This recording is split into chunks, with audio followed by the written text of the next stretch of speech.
Manat aldım ha böyle kadının 1000 manat. Ay baba, 1000 manata nətər it alırsan sen? Onun nə özellikler var? Ne kadar bir bilirdi ama bak eve zengile iç götürecek telefonu. Ay baba, həqiqi sən zəng eləndə it götürür. Bana de. Bir də zəng elə bilərsən bax. Hep diyor bu meşri zenginin diyor ha. Bir de hadi ha. Ya sen gel. Açtı. Mesme.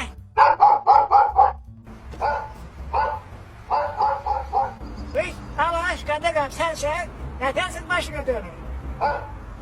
Allah aşkına da nerede kimse var? Ne var lan Allah aşkına da kalın.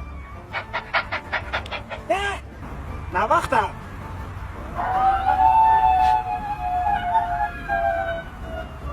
Yaxşı, ad boy ver. Məsmə, sən başını kəsəyəm.